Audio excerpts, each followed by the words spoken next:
Dimanche 27 juillet 2025, nous sommes au siège de la cellule de l'UDPS, limité résidentiel, madame, messieurs. Comme vous le savez très bien, il s'est tenu une réunion spéciale aujourd'hui, très spéciale, au niveau de cette cellule de base de l'UDPS, un parti au pouvoir. Cette réunion a été dirigée par Maître Patrick Mouingandou Malik. Suite à des récentes nominations, les récentes ordonnances présidentielles, la base de l'UDPS limité résidentielle a manifesté un mécontentement. En s'exprimant, au moins, ils ont eu à présenter au cours de cette réunion leur désirata et ils réitèrent encore une fois leur soutien total au président de la République, Félix Antoine Tshisekedi Tshilombo, qui est leur autorité, haute autorité morale de référence. Ne l'oubliez pas, au courant de cette réunion, à part l'intervention des gens et autres, il y a eu une visite spéciale, le national Katalaï, qui a fait son entrée et qui a eu quand même à édifier, à vivifier aussi les membres pour leur demander de se calmer. Le pourquoi, nous allons le savoir dans ces images que Augustin Kapouya a eu à choisir pour vous. Ne l'oubliez pas, toute cette base ne jure que sur le soutien total de Félix Antoine Tshisekedi Tshilombo, leur haute autorité de référence. Madame, Messieurs, je vous demande de suivre ces images, suivre petit à petit les déroulés de cette réunion très spéciale aujourd'hui. Et nous allons nous retrouver juste après avec ce même programme. Je rappelle aussi qu'au cours de cette réunion, une surprise a été faite aux membres et cadres de cette cellule de l'UDPS limité résidentielle. Un membre a offert au moins plus de 100 chaises à la cellule. Il s'appelle bien M. Hervé qui a fait ses dons. C'est quand même quelque chose à féliciter. C'est un élément très majeur qu'il faut aussi encourager. Merci. On entre un peu pour la réunion. To proposer 3 points. Point ya liboso to kolobela ba instruction oyo ba bonzi ya parti ba pesi biso. Point ya mibale ekozala donc mayematali politique. Point ya misatu ezali divers. Ndenge tolobaka cellule ezali Assemblée nationale en miniature. To imposaka ordre du jour te. On propose pour que baoyo bazali na ba proposition ya kopesa mususu bapesa oyo bazana ba amendement to ko perturber ou ko intervertir l'ordre to kosala yango oyo nyoso azali donc na liloba ya koloba akozwa parole, sinon tozoleka na adoption. Qui sont pour l'ordre du jour tel que proposé? Veuillez vous manifester s'il vous plaît. Merci. Qui sont contre? Qui s'abstient à la majorité? Si vous avez des commentaires par rapport aux ordonnances présidentielles, prière de vous manifester. La nomination d'un des pasteurs de Roland Dalo, qui est Mehdi Vedoso. Moi, je les connais peut-être sur la radio Parole Éternelle, parce qu'il était dans l'église La Borne avec Jacques Bernot. Et je crois bien que quand Dalo a quitté La Borne, il est allé avec lui, et surtout qu'on parle qu'il est son gendre, c'est-à-dire Abalimouanaya Dalo. Peut-être lien wana de approcher épée mingi na Dalo. Mais pour Nanini, je souhaite parler de ce point-là aussi. C'est parce que nous avons vu Dalo prendre la position d'un politique une fois. Plus d'une fois d'ailleurs. Nous l'avons vu prendre la position. Et c'est un pasteur pour ma part que j'avais des considérations. Mais depuis qu'il a commencé à s'interférer dans les choses politiques, j'ai commencé à manquer de... Pourquoi je l'ai dit? Il a tenté d'être un prophète. Ça, nous sommes en train de voir comme si l'UDPS c'était un pouvoir coutumier où on est, on sait que celui qui va diriger, c'est telle famille, c'est tel clan, c'est tel autre. Non, ce n'est pas ça l'IDPS. L'IDPS, vous êtes nommé, vous devez vous attendre à quitter ce poste-là un jour. Mais ce n'est pas ce que nous sommes en train de voir aujourd'hui. Aujourd'hui, on est là, on s'accroche, on dit que si on quitte, l'IDPS sera paralysé, on va perdre le pouvoir. Qui vous dit que vous êtes celui qui tient ces pouvoirs-là? Vous les tenez par quel mécanisme? Avec quelle capacité vous avez? D'abord, par rapport même à l'intelligence. Est-ce que vous faites partie de ces cercles-là, de ceux qui réfléchissent? Nous ne connaissons pas c'est tel monsieur d'être du cercle. Nous ne les connaissons pas. Mais ils s'attaquent à ceux qui sont de ces cercles-là, qui ont la capacité de réfléchir et ils les mettent dans les mêmes moules pour les broyer. Nous avons parlé de Kabouya qui a taquiné professeur Mbata, qui a taquiné le premier président de l'Assemblée nationale, qui a taquiné les chargés de sécurité du président de la République, Chabani, pour ne pas les citer. Et c'est un secrétaire général qui n'a pas la trempe même de Kabouya une seule fois. Mais oui. Bien qu'il a connu ses faiblesses, mais c'est un monsieur qui vous réfléchit. C'est un jeune. Merci beaucoup.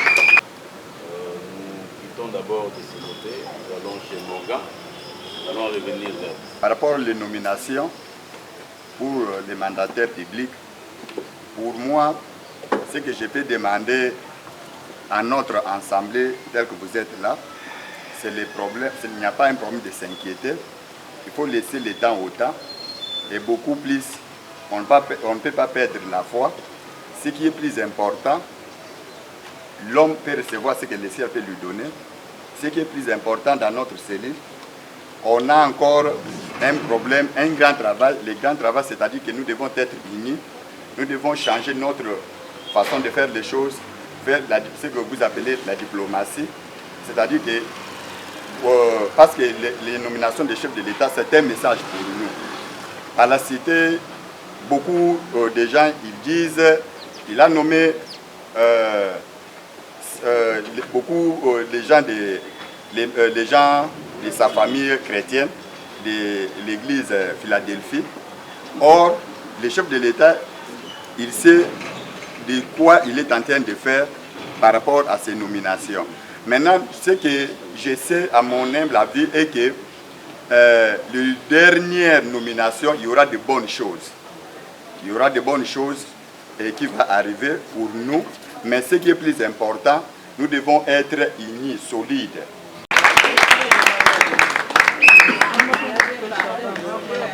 Sur les nominations et puis ma leadership au parti, on donne un commentaire. Je vais aborder les deux, mais je commence par une parenthèse. Place mettre à soulever qui a ma prophétie à pasteur Nabisowana. Il y en a beaucoup. Je me rappelle d'une de ces prophéties. Il y aurait une hécatombe. Les saints, machin. On n'a pas vu.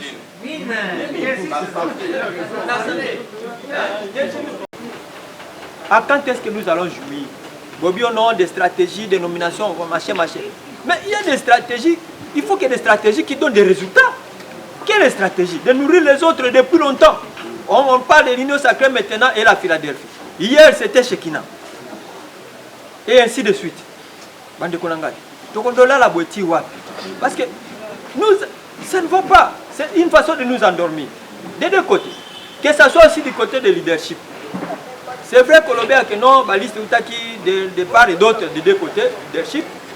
On est à côté, on a rejeté. Non, président. On n'a pas rejeté que de ces côtés. On a rejeté les deux. Parce qu'il n'y a pas quelqu'un qui est sorti des deux côtés. Oui, on peut dire que la cause, c'est que les organisations ont dysfonctionnement à notre niveau. Oui, à notre fiable. On ne trouve pas sérieux. Parce qu'on peut avoir fait que le bateau va organisé. Baza quand même structuré. Mais IDP c'est comme il défiguré. Et ça n'a pas si sonné. Peut-être actuellement déporter les casquettes IDP. Tout ça est l'effort de taille. Mais en réalité, dedans, rien. Parce que vous-même, vous avez sorti ici que. Et puis, c'est un kanda.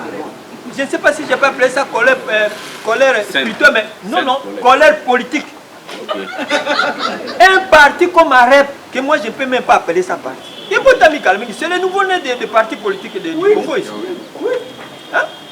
C'est encore un nourrisson politique. 9 postes, rien que sur les mandatures. Il y a moi, Liboke, Bimiawa, 9. Mais c'est la part d'idiot.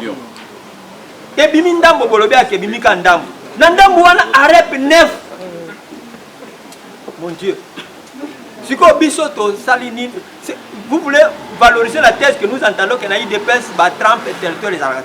Parce que c'est qu'on entend. Et peut-être ça qui émaille l'esprit des gens. On a pouvoir pour nominer. Arrête. Et où tu commences à Malobia? Les IDPS. Les Aragate qui a habité au président. Les Aragate qui a habité, on a changé que les chauffeurs. Les Aragate qui a habité. Tout ça là cosmétique pour nous endormir. On nous donne les postes où on ne peut pas tomber. Ce sont l'histoire, une manière de... Qu'on distrait les gens qui ont autonomie. Combien de fois on a dit na bavantinyo sto vivre na mboka oyo bato bazo kima bato sengeli ba kima terre ba aéroport partout na ba frontière. Nous on a demandé que la DGM, on a demandé que les rues et les quartiers de nos villes pour sécuriser notre population parce que va pouvoir étendre dans le peuple. Voilà. Ne fût-ce que ça y est où? Mais c'est grave. Donc moi je ne veux pas plus entendre parce que 7 ans, premier mandat si OEP yango et Pasuki, on va continuer à dire que tous zéla. Nayebi que tous ana jeune wana ya patience na IDPS. Là je dis parce que nous sommes entraînés. En dehors je ne peux pas peut-être parler comme ça. Tous ana ba jeune wana ya patience na IDPS. Mais quand même jusqu'où? Mandat mi balé si là, tous zéla président, on doit changer de narratif et que nous devons bouger.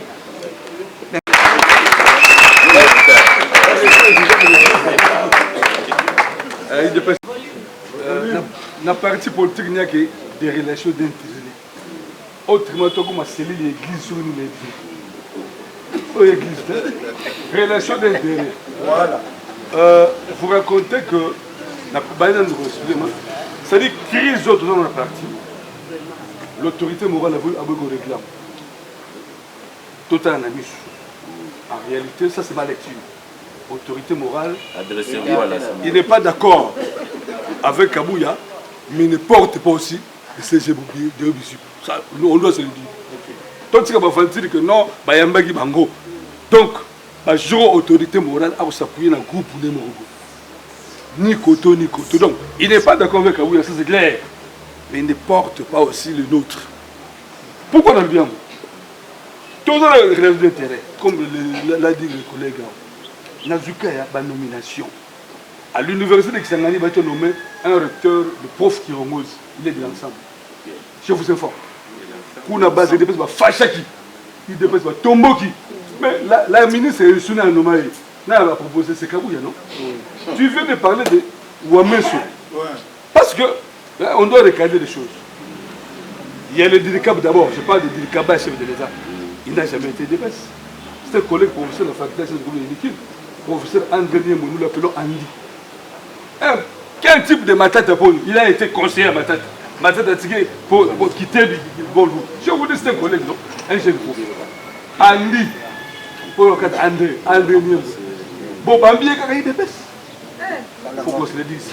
Andy n'a jamais été dépêche. Donc, il ne faut pas dire que non. Dire Kabad, Agia, va nommer conseiller. Avec des ordres, le chef d'État a créé moi un numéro où donc l'IDPS, je parle d'un distinct collègue professeur, jeune prof comme moi. Il est produit à professeur Kabouya. Non, je parle d'Andy, André Niembo, de Kaba, on va remplacer Ouamesso. Ouamesso, mais le choix de Ouamesso. Ouamesso de relations, un chef de l'État, c'est un chef de l'État. Donc maintenant, chef hôtel à Batouba, Massa d'ailleurs, parce que bien, ça a des ordres. Ouamesso, une relation, le chef de l'État, d'ailleurs, bon, un ami, bon. Il est bon à Tchéona, on lui colle l'étiquette IDPS. Mais il n'est pas IDPS, IDPS, ça veut dire. Donc, président, qui est autorité morale à fixer Bissot, comme le disent les Bibles. Bissot, tout ça, tu le vois, moi, si il y a papa, mon bal et maman, ça papa. Ceux qui vont liguer, tu ligues Kabouya, ceux qui vont liguer de l'autre, qu'on nous dise, tu l'as nanani, parce que, na lire, tout ce qui est fantastique, que non, professeur, c'est le cas, je suis sûr que c'est faux. Oh non, le gouvernement il y a tout se retrouver. Quelqu'un a boyé le couta. Maintenant ça pouille, les chefs s'appuient dans noyer le morobo. Même le remaniement, ils s'appuient dans noyer. Ni Kabouya ni Koutou. Parce que quand on se dit non, Batoso Philippe Andé, il est de l'Est du bleu. Le chef, moi, à ça, moi, la hésitation. Donc, vérité, c'est que le chef, a aussi le macamon d'enguenaye, a s'appuyer d'enguenaye. Donc, dites que Wameso, à l'UDP, c'est faux, ça, moi, je confirme. Ali, c'est un collègue professeur, à l'UNIKIN. Il y a un moment, il y a une certaine opinion. Et comme c'est le peuple, non? Dans le cadre de la démocratie, tu peux faire la marche contre l'autorité morale. Toi, c'est tout. Donc, l'autorité morale, c'est des ordres de la rage ou comment? Pour ceux qui sont unis, parce que vous voyez, moi, je suis pas de prophétie. Oh non, regardez. Au moins, vous pouvez dire,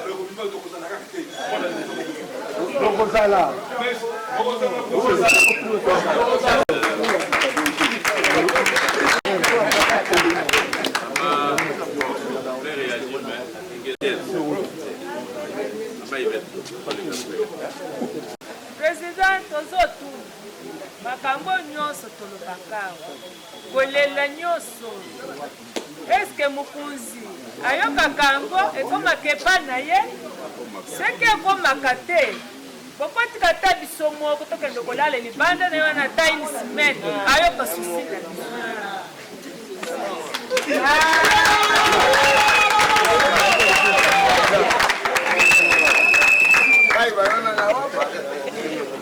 na tozocha matoi nayokata kombo na ye boyi eloko te nayokata kombo na ye boyi eloko te bango nyonso ata bongo sikoyo biso tokoma wapi tokokende wapi oyo aza na bayele te ya kovanda na bakiti wana ya minene wana akokosala te ministre oyo ya banke akokosala te po biso mpe yenda ayebi ke motu na nga boye mpe aya pembeni oyo boye aya mpe pembeni sikoyo bango baza kaka président na bakolege na ya chaka biso totalaka na miso tozotalaka na miso biso bamiso tokomi na bambula ebele tokokufa kaka toli ata eloko ya dps te bana biso batikala bachomeur bakoko na biso basisi baklasse bazala bachomeur eza malamu te tozoyoka mitema pasi ekoya koboma biso na cardiaque ngai nayokaka motema pasi nalali mokolo nini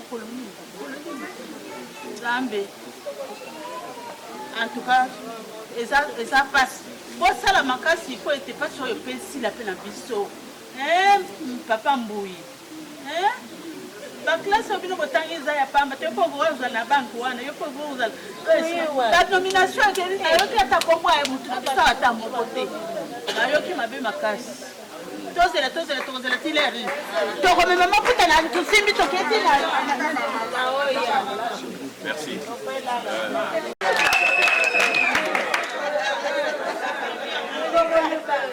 lelo nakomi makolo ezolinga te siritu mokongo tuzovanda awa toye kuvanda tumwina kaka bilili ya bantu mosusu tuyebisika bazobima te soki na ngunda soki wapi liwo bakomi bashefu baoyo nyonso bamoni mpasi mpona idepesa bazozwa pouvoir te nani azotia bango bayili wapi bamonisi biso mpasi bakubenga biso baye kutele biso bazero ye bantu ande mwana tulingi bango te ata ndenga bazotinda bakatela na bango awo ne bayoka oye tuzoluba bakenda koyebisa bango tukutinjika bango libanda oyoki tukutinjika bino libanda sokozo yawa na mini mibale ya ozoyoka maliba tuzolubawa uyafunguli munokoke yikubeta tolikwa kende uvanda kuna biso tuzaliawo biso bantu ya idepesa tuzaliawo ngai nazalakishana nazalaki mama mpaka te papa atala makambo na biso awa tuzana bantu batangi ebele bana nyonso bavanda bapapa bamama buzu wataye mbuyi aza mukunzi atangi aza na mayele bukutia eplasi wana te kaka bantu ya pamba bagaye kulokota bakongo tuyebi ata bango te batata na bango bazalaki bantu ya idepesa te bazokoma bakunzi awo papa bazodindisa yo bazomwanisa yo pasi bazopesa yo bamibi basase bapesa mpona bantu na lycée na ye yango oyo awa tozali awa na limete tuzali awo mpona bato awa bato ya mayele bazali awo bakusunga yo bazala na bolingo na yo ya kosalela yo mosala bazokosa yo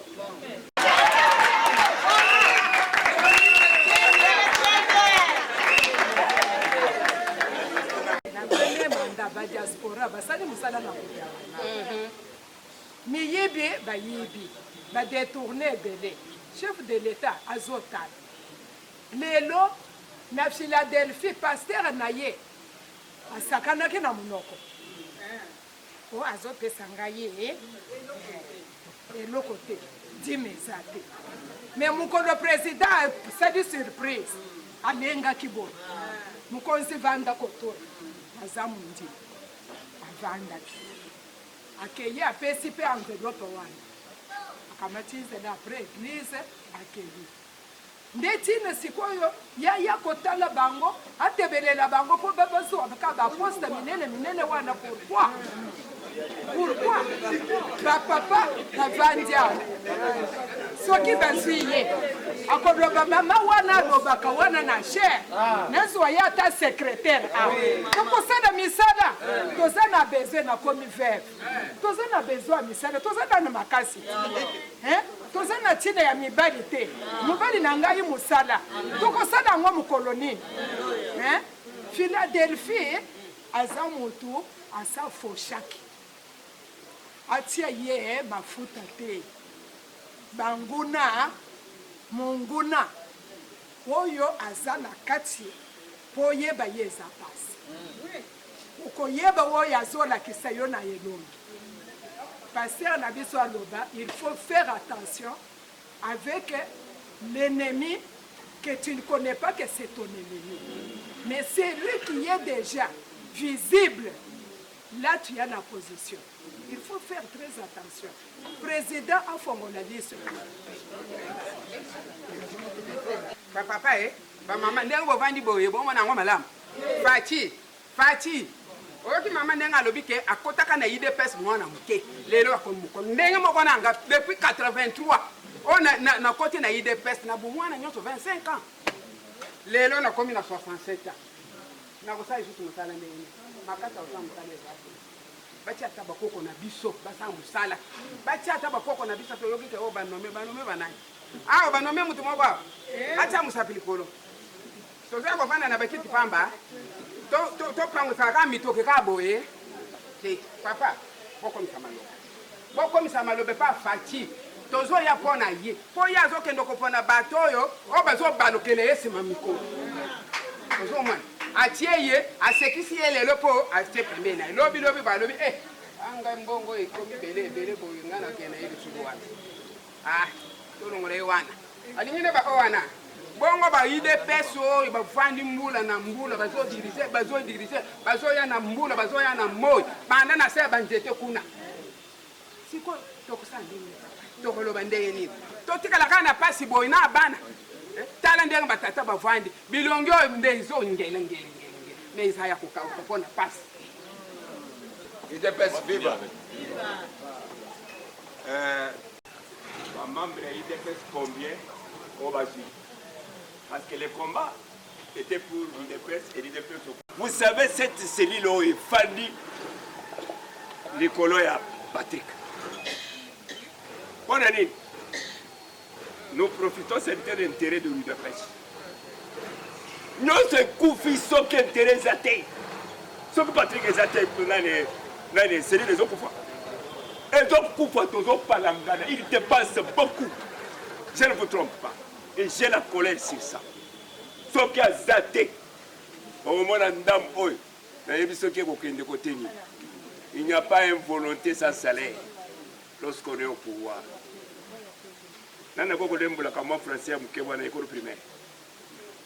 Il n'y a pas la volonté sans salaire lorsqu'on est au pouvoir en politique. Voilà. Maintenant, pourquoi vous perdez, vous acclamez? Pourquoi vous perdez, vous n'êtes pas en colère? Pourquoi vous perdez, vous n'exigez pas pour gagner? Ça, c'est que l'élitargie, une maladie. Je trouve ceci. Il y a deux personnes qui bloquent. Je m'engage. les nouveaux secrétaires et l'ancien secrétaire. N'êtes pas le président. C'est ça les deux personnes, il faut au moins. Je propose au président, troisième voie, pour chercher à mettre fin à tout ce qui est comme désordre. On les présente les listes pareilles de ce côté. De ce côté, il va nommer qui? Vous trouvez ça normal? Je dis, je vous remercie.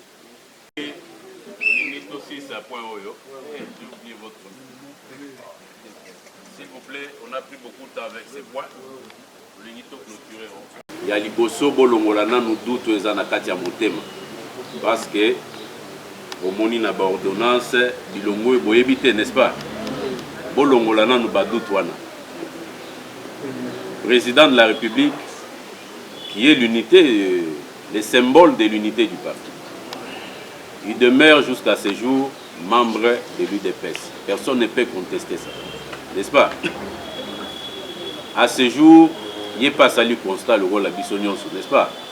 Il y a un secrétaire général des faits, vous appelez la secrétaire générale des droits, dont vous avez un secrétaire Mibali. Au Balongoli, il demeure un secrétaire général des faits. Nao Baché pas battu à CDP, a commis secrétaire général des droits selon les textes. Puisque moi je l'ai dit pourquoi? Puisque les textes sont clairs. La CDP s'est déclarée et bientôt ça va faire une année. Mais sur terrain, nous voyons l'ancien secrétaire général en train de poser des actes. Donc on a un secrétaire général Mibale. Devant cette situation-là, il faut qu'il joue le rôle de rassembler, n'est-ce pas? Il faut rassembler Batunios. Mais vu les charges qu'il a, on ne peut pas lui demander ça. Bisonde, il fallait tous à la maïele. Tu es banini, il y a pour ça la front commun. Puisque la menace qui nous guette là, c'est la disparition de l'UDPS. Ce qui est sali est fort, il y a pour Yokana, pour perdre Bissonios. Je suis en train de parler de l'unité. Je ne suis pas en train de parler de la compromission. Il faut faire des compromis quand il s'agit de la survie de notre parti. UDPS viva. Bolobi et Belette. Non, UDPS, voilà. Bazozo batu à Libanda, Batoto Ebite, batu à Philadelphie. Vous pouvez dire tout ce que vous dites là. Mais du moment que Bissonion sont tous les deux camps, pour prendre conscience de l'Okwanate, nous risquons de tout perdre. UDPS viva. Moi, je suis du camp du changement. Ça, je l'ai toujours dit. Mais le camp du changement ne voudrait pas dire je suis en inimitié contre telle personne. Changement Nabiso et Bandaki avant Koutou Bacha, secrétaire général des Hautes. Le Bandaki, déjà, mouvement, il y a changement. Puis, Bayeko Tchaye, n'est-ce pas? Donc, non, les changements que nous voulons, c'est au-delà des personnes. C'est au-delà des individus. Quiconque est là pour apporter les changements dans l'UDPS. Les changements, c'est quoi? Il faut tout ordre dans la partie. Le parti est là organisé. Le parti est là bien structuré. Le parti puisse accéder aux demandes des membres, surtout les ambitions. Nous sommes à une période cruciale. Calamité, gouvernement et Robima, n'est-ce pas? Mais si nous continuons avec nos querelles intestines, je pense que nous risquons de perdre. Mais moi, je vous rassure d'une chose. Le chef de l'État, je sais aussi qu'il est en train de travailler pour que chacun de nous se retrouve. Vous avez une vision fataliste. Ne soyez pas fataliste. Je sais de quoi je parle. Puisque tant qu'on a monarchie, nomination, j'ai compris que ça, c'est une sémence qui risque de faire perdre la foi de beaucoup. Ne perdez pas la foi. Je l'ai dit et je répète, le chef, c'est un pédagogue. Il veut que nous puissions saisir les messages qu'il nous a envoyés. le chef nous a envoyé un message. Il faut tout discerner. Si on discerner le message, c'est Talibiso. Nous allons nous perdre, nous allons rester là, on n'aura que nos deux yeux pour pleurer. Rester derrière le chef de l'État, de ne pas les charger trop. Déjà, Zana Bitumba, vous charger était, vous attaquer était. Est-ce que Togo bête la chef de l'État, Mabo?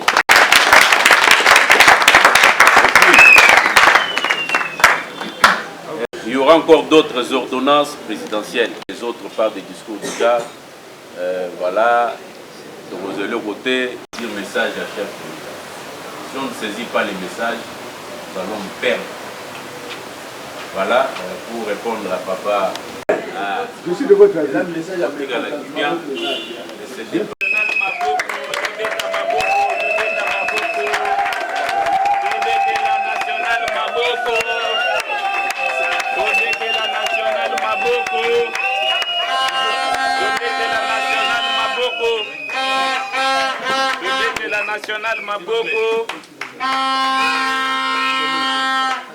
Donc c'est de ça qu'il est question, n'est-ce pas les membres? Oui. Olingi boyebat.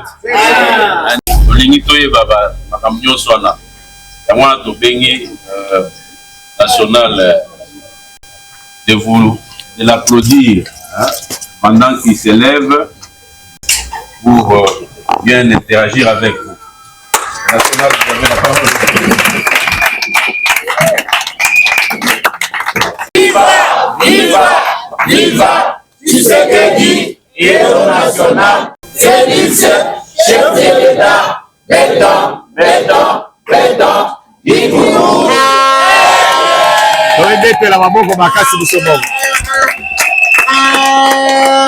Merci beaucoup, Président. Nakanisi toyebi biso nyonso to ke na bitumba oyo to bandaki ya changement ye azali élément moko très capital na bitumba oyo. Et à travers lui, je voudrais saluer toute la cellule parce que bino de boza simanaye sans bino yazapamba. Et donc cette cellule ici est kenda sango na kati ya lutte na biso et connaître changement grâce à votre dynamisme.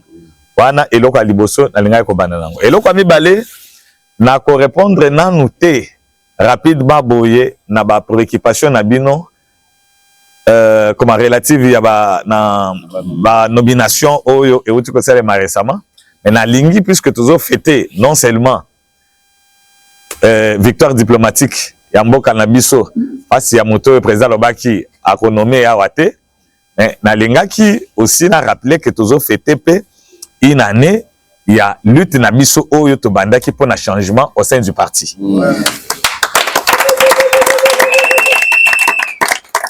C'est comme ça que nalingi na banda na aperçu historique kaka ya mokie pour na ko expliquer eloko nini esalaki que totelema nakanisi Paul Etienne Tshisekedi parmi les 13 pères fondateurs et parti, bazalaki bato oyo, bazalaki en tout cas na ba privilège, na ba avantage, nyon surtout na régime ya Mobutu. Ndenge mboka ezokende, tokoyi kondema yango te. Ce n'est pas parce que toza ba ministre, ce n'est pas parce que toza na ba mbongo, tozo bénéficier na nyonso na l'État et que totika mboka na biso kende bongo. Tondimi tokufa nzala pourvu que mboka ebika, pourvu que lobby mboka oyo ekufa te. Donc, inspiré effectivement par la même motivation, des temps où biso peut tozalaki, bon dans date biloko ba yebisa bino que non, batoana baza ba frustré parce que baza ba fonction te. Non, c'est faux. Parmi biso, na ko banda ko tangela bino. Bon mona que il y a pas assez de chômeurs. C'est faux. Et donc, constat est kendeki nanine, nazo pesa. Quelques babiloko oyo esalaki ke totelema, notamment tozali na caractère lakinaire oyo ya ba texte na biso eza corrigir parti. Nakanisi ke toyebi yango biso nyonso to ke ba texte oyo, c'est-à-dire le statut, le règlement intérieur bilo nyonso ala to salaki yango tango tozaki na opposition et tozwa quitter en compte aspect ya gestion ya parti politique. Simon Kalenga c'est clair. Tu reconnaître qu'il y a eu un problème. Pas combattant, c'est pénité dans ma cambouille qui est tout ça. Mais seulement, mon salamoko ezali en cours. On a kobongisa, il a connu ce droit. Biso moko. Tu devrais comprendre ma cambouille parce que awa, l'hymne national les Oloba, il n'y par les sorts. Na côté na yewana. Motazali sous ce content azate. C'est-à-dire tosangani sort. Et ça qui biso. To se retrouver biso nyo surtout ba malheureux. To se retrouver biso ah bon. Na bango moko c'est pour la cosa la biso. Mais bino kutu boza bien. Mais kuna na moke o yazalaki na bango. Basali balongo li bango. Non seulement ba nommé ata moto mon côté. Mais na ba o yazalaki na bango wana balongo li. Akoko ça les bato na ini. Kwa lo baka il a encore le contrôle de la situation. Non na mona ka mokonzi et tout ça là. Asoki wa. Lokuta siko ekomi kobima polele. Problème na biso ezali. Biso moko net ni créer par confusion. Mokonzi azata la faute ata moko. Mokonzi tangu consultation e bandi. Apesi instruction. La lingi boyamba côté mon côté. Boyamba bango. D'ailleurs soki botali bien. Secrétaire Zéro Bisou Azaki Moto Yaki Nasuka. Hier, quand tu as combattu avant Azeli, Baboy Koyamba Yé. Balubi Mokonzalo, Baki Toya Bakote, mon côté, Bozela Yazuya. Baye Koyamba Bissonion surtout ensemble. C'est comme ça que Mokonzazo fonctionnait. À l'ingité pour privilégier Kamoko. Si quoi baliste qui est qui est président baliste qui est. Atinda qui y a Bisso Tinda qui est. Désordre. Na ba liste wana au lieu à harmoniser liste. Copier sa liste moko. Ndambo ya koto ndamba koto parce que problème ezali. Problème ezali ko abiso na Rwanda. Ndenge zambo. C'est-à-dire bandeko baza côté na yewana. Baza bandeko na biso c'est lui de pèse. Problème ezali. Le problème c'est l'homme, c'est l'individu, c'est lui. Paul Kagame. Est-ce que vous avez problème ezali mutu. Nous sommes d'accord que tu as harmonisé la liste. Bandeko wana ndambo, bino pe ndambo to sangisi to tini. Mais aboyi biloko wana akeko luka désordre à un certain niveau. Tango désordre leki et que mokonzi ye azota la ngonga na ye o ya libiko salela eloko na eloko. Aba na kozela biso. Mokonza kozela bino. Loko les abongo baza bato désordre ba liste na bango na moni yango te, c'est pas mon problème. On évolue. Mais c'est vrai. Biloko, ma mandataire, bazaka mandat, n'est-ce pas? Durée, déjà déterminé à mandat là-bas. Mais voyez que les alliés, électivité, mandat, les alliés simplement nominatifs. C'est-à-dire que nous avons bien lobby. Rien n'empêche. Mais pour le moment, après qu'on s'est bloqué, il y a mon côté. Il fallait quand même faire avancer ma cap. Et je vous assure que Biloko Wana, et vous allez réparer. Mais à quelque chose, le malheur est bon. À quelque chose, le malheur est bon. Au moins, ils sont surtout sur Maïel. Donc, non. Motumoko a bloqué Bissoté, Paul Kagame soit-il. Et c'est un mécanisme non surtout possible pour que tu aies un zapé, Makaboué de Liboso, ma combattant va se faire là. 2028, il y a Ezoya. Les enjeux sont de taille. Les enjeux sont de taille. Tozo se fait là, Doha, c'est bien. Tozo se fait là, Washington, c'est bien. Mais attention, l'ennemi n'a pas encore dit son dernier mot. Nakanti Bomoni, président, a boyé coquille dernièrement en France sur invitation à Macron.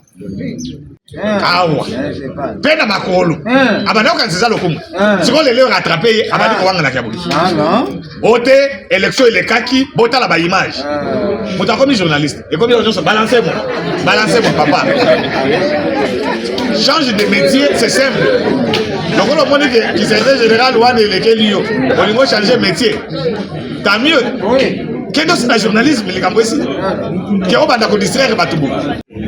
Pour Moutoyo, Afinga Kamama, Afinga Kamukonzi, Afinga première dame. Ok d'accord. Kaka yemoko na minute one, azi bochayi.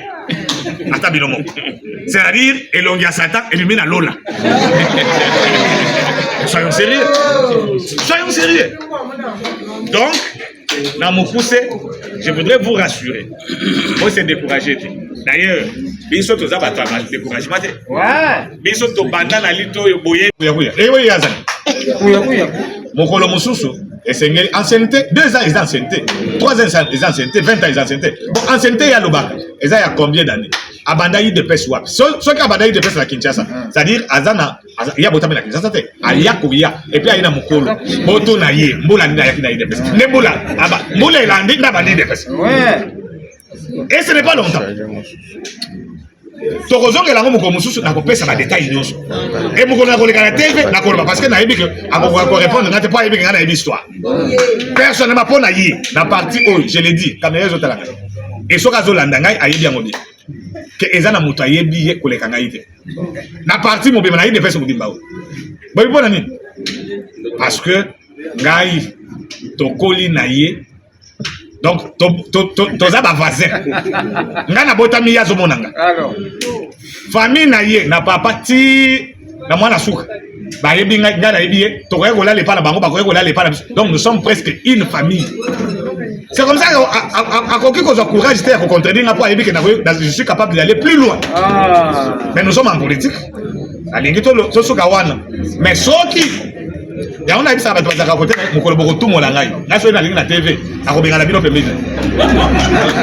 Puisque yebi que bino nde bosali que na bimisa makamususu oyo akoya ko bimisa. Mais bref, toujours à la politique, j'étais en train de chiter rien que pour vous dire que l'avenir est radieux. Voilà. L'avenir est promettant. OK, et même prometteur. Tous à la Kinya, l'écologie ya na kanisi ke makambo ekobonga. Mais pona kobonga baka. Et Moutounion ça apoya, oya ko respecter gestion et ambition te pour nous se retrouver na kanisi ke Moutouana a cause problème lokola lié. Est-ce que vous madame? Zambe la biso abate la bino, il de pèse.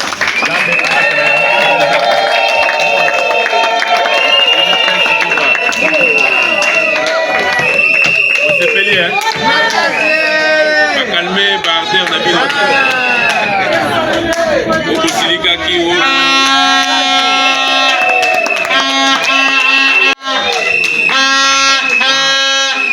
Moi, Kosilika wana ekiti. Moi que Kobosa na cellule T. D'ailleurs, on nous bat que s'il vous plaît. National, c'est vrai qu'Azan national, mais à ce pelagana cellule. Olanda qui déjà a jeté biso ba fleur. Ce n'est pas une flatterie. À lobby à solo. Effectivement, dans ces processus, ou bien la dynamique et le changement, il y a des actions majeures. Les actions et la cellule, na ni déclaration na ye. Il y a un monde salaki que makamuna biso ekende mbango. Dit CDP a convoqué réunion na ye. Donc les lots, nous sommes très honorés par sa présence. Tout bête télé sous ma boca. Je crois que c'est pas la dernière fois. Zambala soukate, Boya Lisusu, Tango Toko Beng Sayoawa. Je pense qu'on est arrivé à la fin. UDPS, viva! Viva! Communiqué et à Liboso ezali ya popesa donc biso banso merci pour na présence ya moko na moko toko bakaka boye pour na kolakisa que côté donc UDPS surtout côté acquis au changement toza vraiment déterminé pe tokolemba te ti na ndenge tokomona changement ekokota na parti na biso UDPS viva viva. Bala communiqué ya mibale ezali na ndeko na biso Germain membre ya comité oya perdaki donc papa na ye bo salaki geste moko d'amour donc le dimanche passé. Dans ce sens-là, à remercier tous les membres de la cellule pour na bolingo et to manifestaki donc et pas nae. Communiqué mususu ezali par rapport ya ba réunion ya Ligue des femmes o ezali ko kambama na niveau ya Moamba et pas madame Deborah Beni asengi donc Dorcas Beni asengi na ba mama nyoso oyo balingi donc bazana posa ko bando participer na ba réunion ya Ligue des femmes na niveau ya Moamba toujours acquis au changement ba banda ko prendre part na ba réunion na niveau ya 11e rue industrielle Pour plus de détails, tokopé sango na groupe Nabiso, cellule UDPS limité résidentielle. UDPS, viva! Viva! Bon, communiquer Yasuka ezali, ceux qui moutazo sa le loko moko malamu, il faut vraiment publiquement peboyeto reconnaître bolamu ya mo. Tozo benga membre Nabiso ndeko Hervé à Telema au pôle Kaliboso.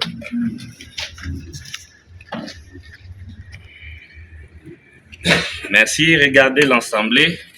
Bon, membre Nabiso Oyo atali vraiment que bakiti Nabiso et komaki un peu mobulu et diminuaki mingi na ndenge na ya atali kabo ya lobino tokoti kaselile banda ko souffrir na makambo etali kitite apesi biso 100 chaises.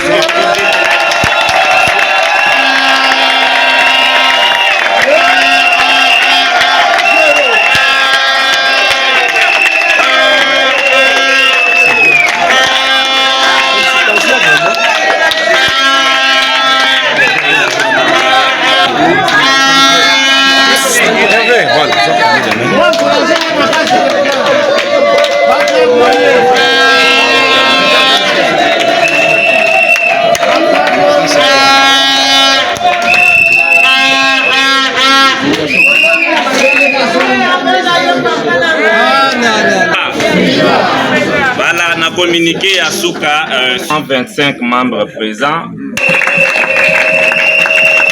Voilà.